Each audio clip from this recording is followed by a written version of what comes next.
Corona மாதிரி ஒரு virus திடீர்னு ஒரு ஃப்ளைட்டில் பரவிடுது. ஃப்ளைட்டில் லேண்ட் பண்ணவும் முடியல, ஃப்ளைட்டில் இருக்கவங்கள செத்துருங்க அப்படின்னு விடவும் முடியல. இப்படிப்பட்ட ஒரு கதையோட தான் நான் இன்னைக்கு உங்களுக்கு தமிழ் டப்பில் வந்திருக்க ஒரு கொரியன் மூவியை எடுத்துகிட்டு வந்திருக்கேன்.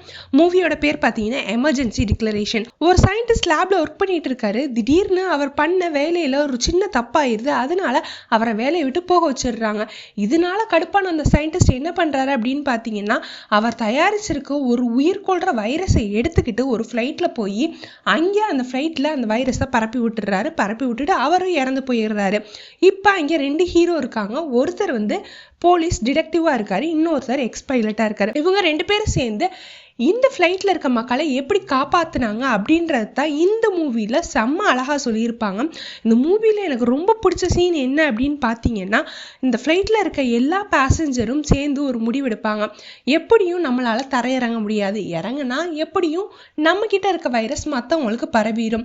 அதனால நம்ம சொந்த நாட்டிலே நம்மளை இறக்கி விட மாட்டேங்கிறாங்க. அப்படிங்கும்போது வேறு நாட்டில் போய் நம்மளால் இறங்க முடியாது.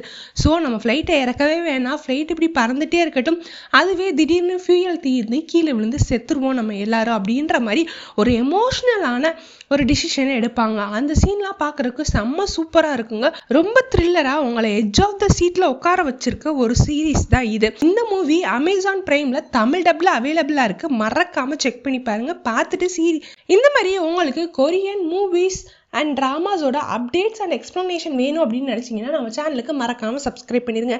நெக்ஸ்ட்டு சூப்பரான ஒரு மூவியோடையோ இல்லை சீரீஸோடையோ உங்களை மீட் பண்ணுறேன்.